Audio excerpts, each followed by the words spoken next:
Watch the show and read the sports blog. Hitting the field.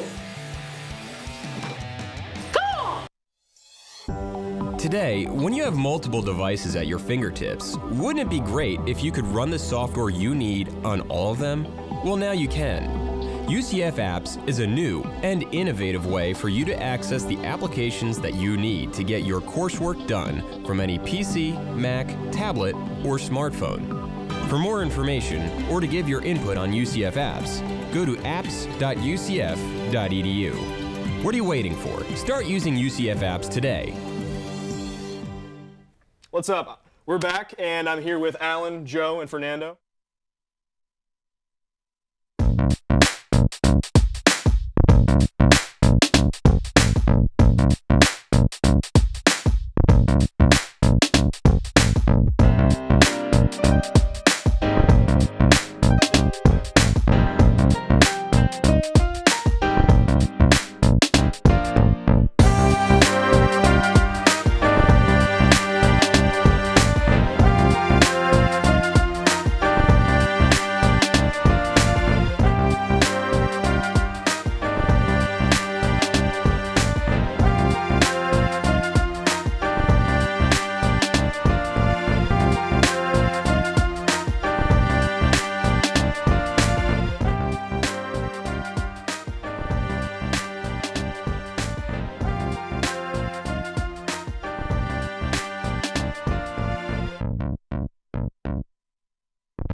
Good afternoon, everyone, and welcome to Season 6 finale of Hitting the Field. For the last time ever, I am your host today, Kyle Briley. We are going to get into our normal debate show here in a bit, but before we do, I want to remind all of you about the Hitting the Field Draft Special. Next week, on Thursday, April 26th, please join us live here at Hitting the Field on our YouTube page for an in-depth and interactive NFL draft experience. From the beginning of the first round at 8 p.m. until midnight, you can watch the picks roll in with analysis and special video packages made by the Hitting the Field on-air talent and production staffers. This will be the biggest production ever attempted at the Nicholson School of Communication, and we would love for as many people to tune in to watch as possible. If you're going to be watching the draft that night, why not watch it here with us? Watch from home and ask us questions live on Facebook or Twitter as we break down the first 4 hours of the first round live. Again, next Thursday, April 26th at 8 p.m., the Hitting the Field Draft Show live here on our YouTube page. Now, stay with us. The NFL debate with Dimitri and Jimmy starts after this short commercial break. Do you like sports? Do you like reading about sports? Then we got a sports blog just for you. Stay on my peripherals. That's not fun.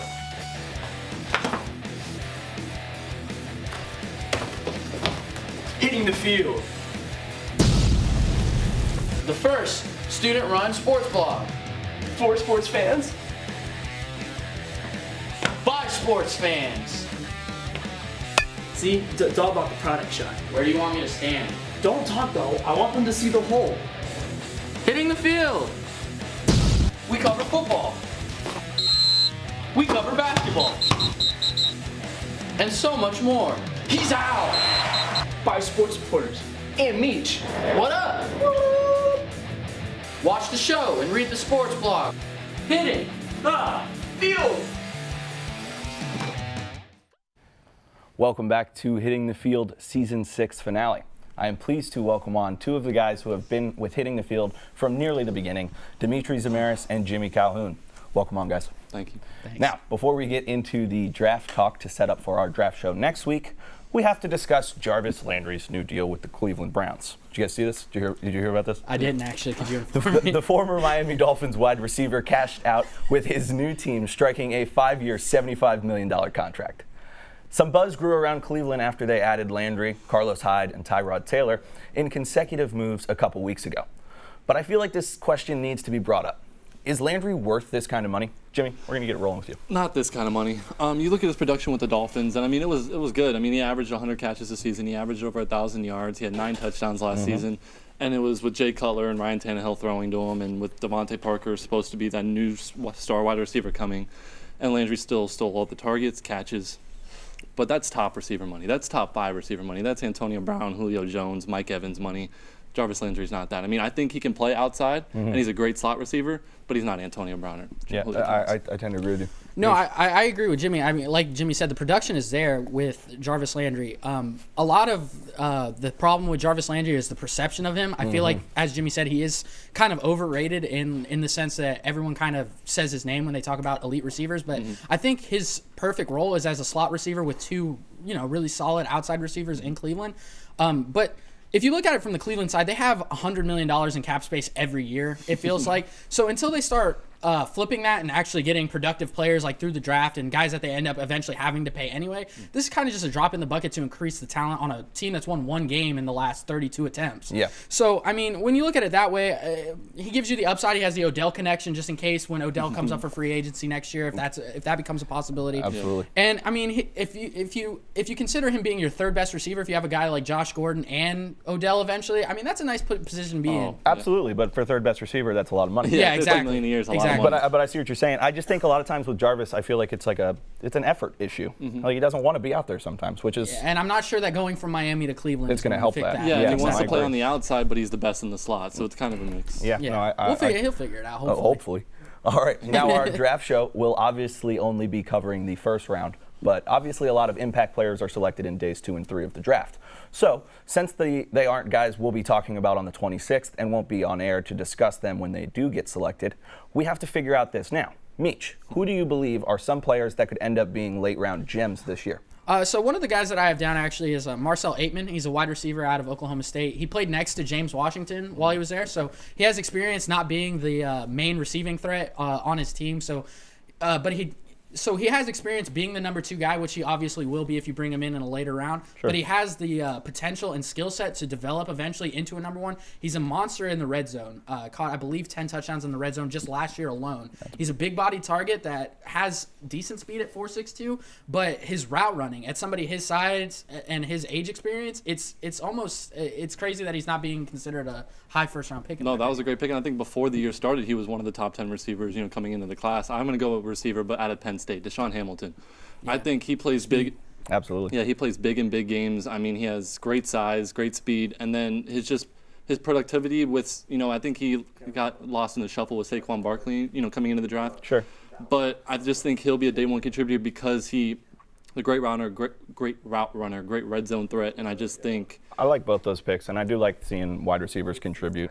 Yeah. Right away, and right out of college. There's guys like Akram Watley, too, a running back from Iowa, who I think has good hands and he can kind of create in space. And I think, again, like Marcel Aitman, he'll start off as a number 2 guy with potential to potentially develop into a number 1. I don't think you're wrong. We're going to keep it rolling. Okay. The best part of something as random as the NFL draft is looking back years after it happens and retroactively laughing at someone for having a terrible take. Mel Kiper famously said he would retire in 8 years if Jimmy Clausen wasn't a successful quarterback in the NFL. And coincidentally, this marks the 8th year anniversary of that quote. That got me thinking. And now I want you two to put your Mel Kiper hair pieces on and give me 2 of the boldest predictions / hottest takes you can come up with for this year's draft. Jimmy. All right, I got a bold prediction and a hot take. Bold prediction, New England trades Gronk and a first-round pick to move up into the top 6 with Indianapolis, takes a quarterback. Just to make it even more bold, Baker Mayfield. Wow. And then hot take, Mason Rudolph goes top 15. Oh, okay. My bold prediction is that 2 teams are going to trade into the top 5 to pick a QB, whether that be the Bills or the Patriots. We already saw the Jets do it. And my hot take is Harold Landry, the defensive end out of Boston College, will finish with 13 or more sacks this year. He's actually the best player in this draft. Fair enough. That's all the time we have for today's draft takes and NFL talk. After the 2 went at it, here I'm going to have to give the joust appearance to Dimitri Zamaris. Well done. Stick with us because after the break, we'll come back for some more Hitting the Field OGs going at it over the NBA playoffs. Don't go away. Today, when you have multiple devices at your fingertips, wouldn't it be great if you could run the software you need on all of them? Well, now you can. UCF Apps is a new and innovative way for you to access the applications that you need to get your coursework done from any PC, Mac, tablet, or smartphone. For more information or to give your input on UCF Apps, go to apps.ucf.edu. What are you waiting for? Start using UCF Apps today. Do you like sports? Do you like reading about sports? Then we got a sports blog just for you. Stay on my peripherals. That's not fun.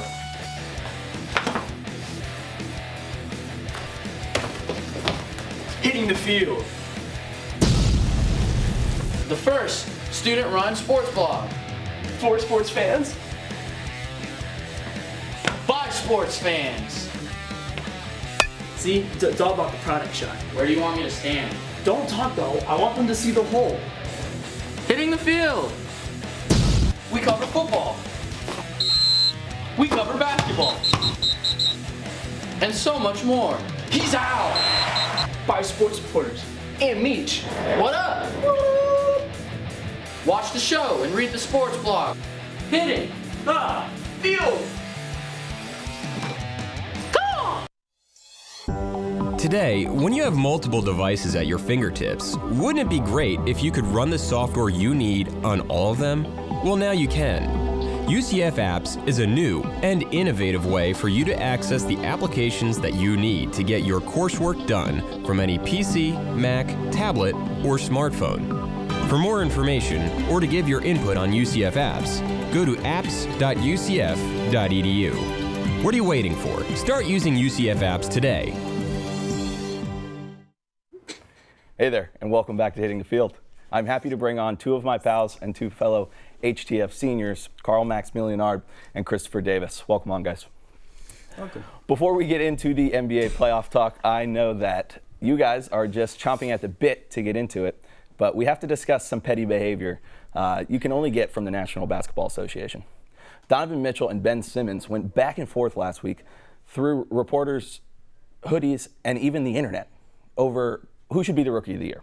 Where do you stand on this debate, and what do you think of their little mini beef that grew out of their conflict? CD? I got, for me, it's a little bit more personal, and I want to hate on this, so I'm going to say Donovan Mitchell is my Rookie of the Year, just because the Pistons could have taken him, but decided to take Luke Kennard. You're talking about a guy who averaged 20 a game and led a team to the 4th in the Western Conference, which is so much, competition. And Ben Simmons, he's been great, but he also had Joel Embiid, who had an excellent all-star caliber year. And when you look at those things and you look at the fact that two guys are beefing like this, kind of like it's good for the league, You Absolutely. want some spicy guys, to like talk back and forth. That's what the league makes the league so great. So yeah, when they can create their own narratives, it's a lot of fun. And honestly, it should be a co. They should co. Yeah, I think it was Mark Carter and Tyreek. Agree with that take, but Kidd and Grant Hill did it. I remember Kidd and Grant Hill. I mean, if anybody was to co, I guess it Carl, could be. What you got? Who is it? If I had to pick one person, I would say, even though they say it's not his inaugural season and everything, I got to go with Ben Simmons. He's nearly averaging a triple-double the entire season. He passed Magic Johnson's single season rookie record with 8. He had 7, and only Oscar Robertson has like 20 in his rookie season. Triple-double is so overrated. But continue. I mean, okay, that's another story, but for another day. And anyways, but I mean, during the win streak, they have a 16-game win streak right now, including the playoffs when they had 17. I'm sorry, I finished it. Oh, sorry, 17 against your Miami. Check your facts. Check your facts. Oh, I got to check your facts. So against your Miami, he's don't playing remind me. well. He almost had a triple-double in that game again. He's just playing out of his mind. And it's good, like Chris said, to have competition between Donovan and him. Absolutely. You can't argue with the competition. I can't argue the fact that Ben Simmons has been training at a professional level, on a professional diet, watching professional film for a whole year before Donovan Mitchell. If Blake Griffin could win it, that was back then, though. If Blake Griffin could win it, if you had a test on Thursday, it's like getting a year to you get an extra year to study. All I'm saying is, if Blake can do it, you get. I'm excited. I'm excited to see who they give it to. I really hope it's not a co. But we're going to move on. All of the NBA playoff matchups are done with Game 1, and this week the action will ramp up as the first round series continues to grind forward. There were some fireworks this weekend and some games that ended up being duds. What do you guys think was the most surprising finish from the weekend?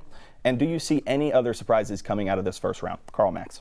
Obviously, the most surprising was that Indiana Cavalier game. Like, nobody expected them to lose by 18 points. And Oladipo, of course, former Orlando Magic player. Just got a shout out to the horrible organization of the Orlando Magic. Fair. Let, Oladipo and Sabonis go for essentially Terrence Ross.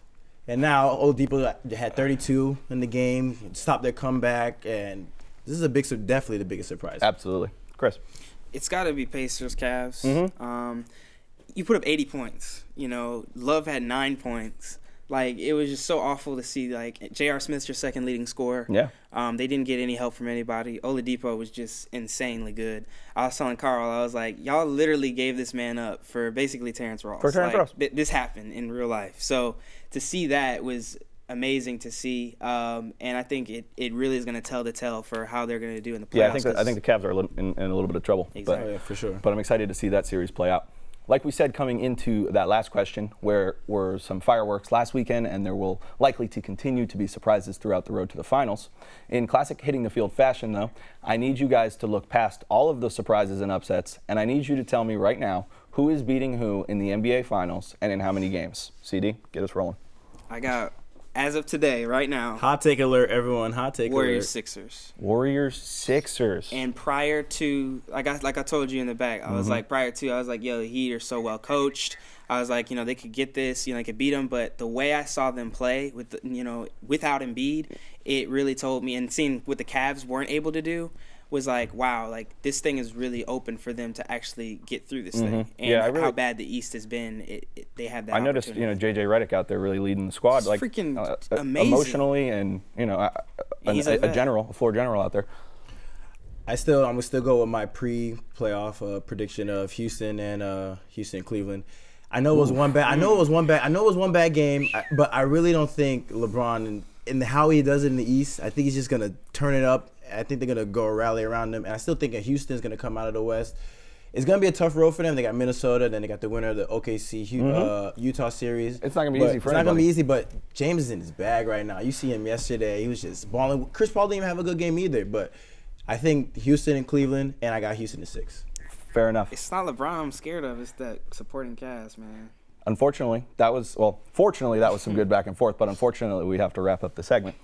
I'm giving this win to Karl Max because your 76ers pick would mean that they'd have to beat my Heat, which won't happen. So, Let's go. stick with us because after the break, we're going to be rolling through the joust with Karl Max and Dimitri Zamaris. Don't go away. Today, when you have multiple devices at your fingertips, wouldn't it be great if you could run the software you need on all of them? Well, now you can. UCF Apps is a new and innovative way for you to access the applications that you need to get your coursework done from any PC, Mac, tablet, or smartphone. For more information or to give your input on UCF Apps, go to apps.ucf.edu. What are you waiting for? Start using UCF Apps today. Do you like sports? Do you like reading about sports? Then we got a sports blog just for you. Stay on my peripherals. That's not fun.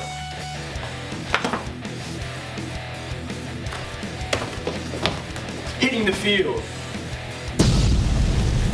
The first student-run sports blog. For sports fans. By sports fans. See, it's all about the product shot. Where do you want me to stand? Don't talk though. I want them to see the whole. Hitting the field. We cover football. We cover basketball. And so much more. He's out. By sports reporters. And Meech. What up? Watch the show and read the sports blog. Hitting the Field. Today, when you have multiple devices at your fingertips, wouldn't it be great if you could run the software you need on all of them? Well, now you can. UCF Apps is a new and innovative way for you to access the applications that you need to get your coursework done from any PC, Mac, tablet, or smartphone. For more information or to give your input on UCF Apps, go to apps.ucf.edu. What are you waiting for? Start using UCF Apps today. Good to see you back here on Hitting the Field, ladies and gentlemen. I have on with me Karl Max Leonard and Dimitri Zamaris. Welcome on, guys. Thank you. All right, Hey, guys. Meech, isn't it funny how I always be on the basketball segment and Chris Davis always us every year? Yeah, The it's two of them weird, together, Man. I don't know what to say. I blame Dimitri directly. Script writer, That's of fair course. enough. All right, guys. I'm not even going to go in depth on this one, but ooh, Smokies. Kareem Abdul-Jabbar is going to be on the upcoming season of Dancing with the Stars. What are your thoughts about this, guys? Carl, we'll start with you. I mean, it's good for him. You know, congratulations. Just don't like break a hip, I guess. Kareem, he kind of old now. He's old. Like, honestly, I looked at the list and I was like, he's definitely probably not going to compete too far. If I had to pick somebody, I'll say probably Josh Norman. He's going to be there. Yeah, there you go. Josh Norman. Yeah, quick feet, you know, agile, young. Do you think Josh Norman gets in a fight while on Dancing with the Stars? As like long he as just starts OBJ fighting his partner like he did to Cam Newton when they were both on the Panthers. Oh, gosh. No, Kareem's too tall to be dancing. It's real obvious if you see a tall guy dancing at a party that he usually has no rhythm. Unless Much they're like saucy. myself. That's why I'm glad that I'm short. So that's my answer. All right, guys. Well, we'll all have to be looking out for a little Dancing with the Stars this week. Last ever question for the two of you here on Hitting the Field. So it's going to be something you're experts on. How about the NHL? All right, of course, guys? yes. The Stanley Cup playoffs are underway, which means it is time for you two to give me facts about the team you just looked up before we got back from commercial break. Weird. What two teams are making the Stanley Cup playoffs and who's winning it all? Dimitri. I've got the San Jose Sharks and against the Pittsburgh Penguins. There you go. They got Sidney Crosby and Evgeny Malkin. Those are two names I recognize. So they're definitely winning the Stanley Cup. They're up 2-1 right now on the crosstown rival Philadelphia Flyers. That's the one. Philly can't keep winning this year, so you got to give it to Pittsburgh. Give them a nice I like that. hard-fought win. And the Philly streak. Carl. Let's go with the inaugural Las Vegas Golden Knights against the Tampa Bay Lightning. You know, shout out to Vegas in their first season. And you know what? Shout out to Subban, you know, brother on the team. You know, you gotta shout out there. You gotta shout him out there one time. You know, go Vegas, Golden Knights, UCF Knights one time. You know what I'm saying? That's a good point. Guys, that was awesome. And I might be a little partial, but I would say that this was the best joust I can remember, guys. For sure. Mostly because you're two of my best friends. So someone has to win it, and that someone is going to be Dimitri Zamaris for bringing the heat all episode long. Congratulations, buddy. Carl, well done. Carl, I hate it had to be Now, my normally friend. you folks at home would tune out after this because normally the show is over after the joust, but stay with us because after a quick commercial break, we will remember the seniors who are leaving the hitting the field. We're going to play a sweet video for you right now.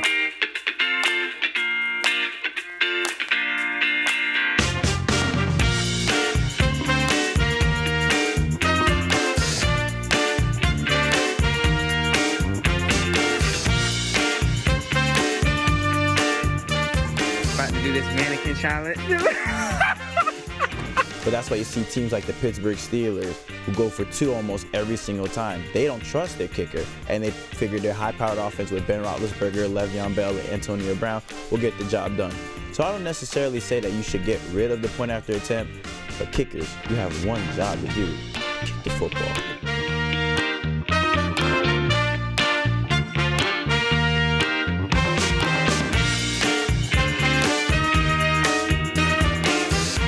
He is first in the league in all-purpose yards too. So again, a receiving threat in the backfield. It's usually a quarterback award the MVP, but like you said, Ezekiel Elliott is just destroying the league as a rookie. He can definitely win MVP this year. Anytime I'm given the option of choosing one team versus the field of other college basketball teams, I'm always going to take the field in almost any circumstance. I loved it, Carl. So Carl is going to get the victory here on Hitting the Field. And that is what we're going to have today on Hitting the Field. Congratulations to Carl Maximilianard. And we will be back. We will be back next week with more excitement. You guys really brought it today.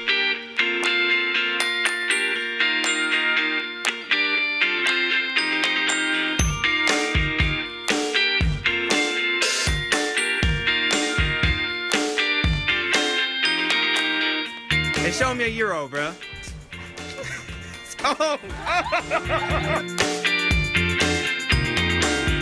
Today on Hitting the Field, we hit the field.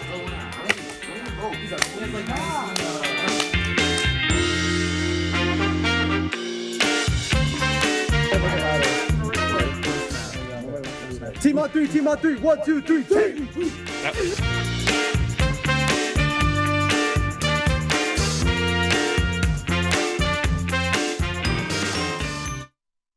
Back, guys. So, excuse me, a little choked up after that emotional video. I've got all the seniors on set with me here, and we're just going to all go one by one and talk about what Hitting the Field has meant to us. So, Jimmy, get us rolling. No, it was truly a great experience, and I think anytime something's over and then you just wish there was more of it, I think that kind of tells it all. So, yeah, thank you for everyone who was a part of it for the last 2 years, and I'll truly miss it. Well, I've never been on the show before. But you So do tons this is of my behind first. the scenes work. Yes, Yeah. I've done a lot of behind the scenes, got hands-on work, so that was cool. And I think everybody is like family. Absolutely. Love you guys.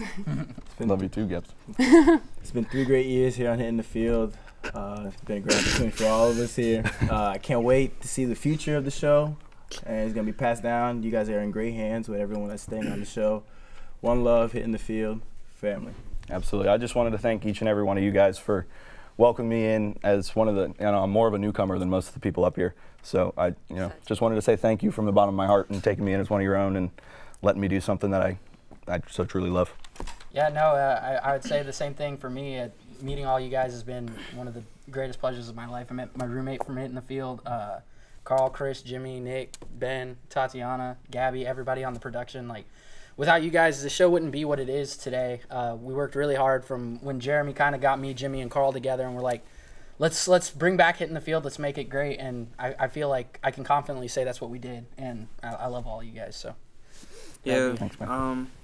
It's been a really great opportunity, just to learn more, and I'm very competitive, so. Are you now? Yeah. It's allowed me to tap into that more, but like you guys said, just like the family aspect, to have people that you can do things outside of, this is an experience, but I think I have a whole slew of new friends, and from the parties to just hanging out to everything. The party. But yeah, I just really enjoyed everything, and I've learned a lot.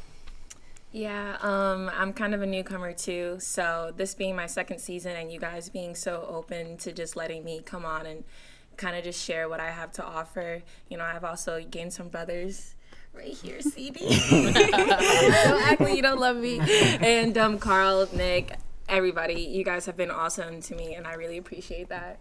I've thrown it back, 2.5 years ago, me and Carl were on the show, we had 10 people, and now we've got a slew of 30 people, and I get to slap around and talk about sports on a Monday morning. It's, it's not too bad. Just being a small town kid from England, never thought I'd ever be able to be a part of something like this at such a big school, so it's just been a great ride. It's been a lot of fun times. And Evan, those are not green beans, they collard greens. You got it wrong. The Hitting the Field deep cuts from Ben. Exactly. Oh, no Karen. Sorry, Evan, I had to. Also, Jared, be ready.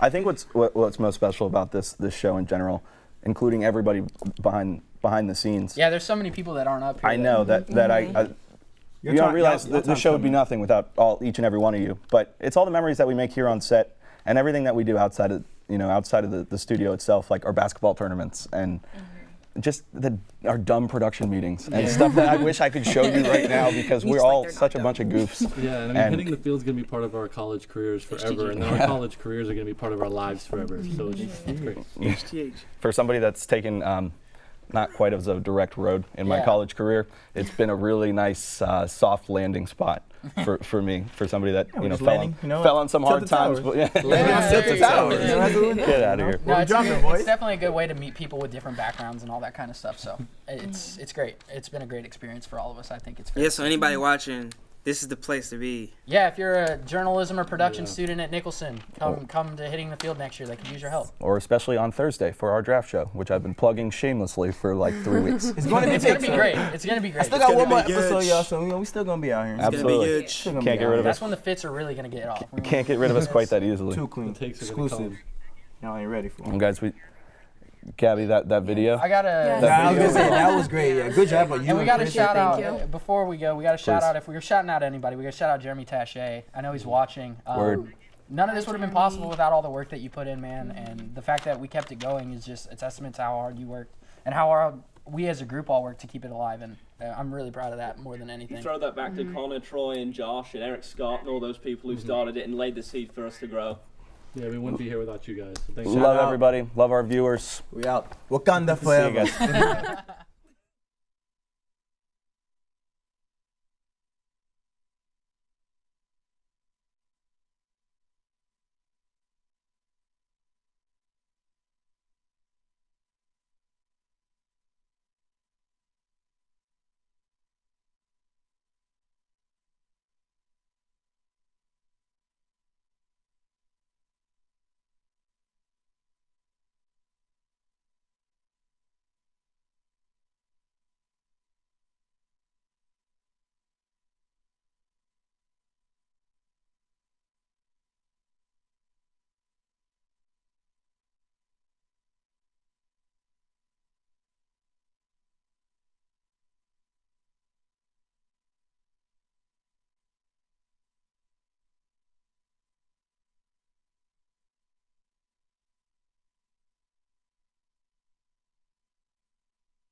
IGN's supposed to be a gaming news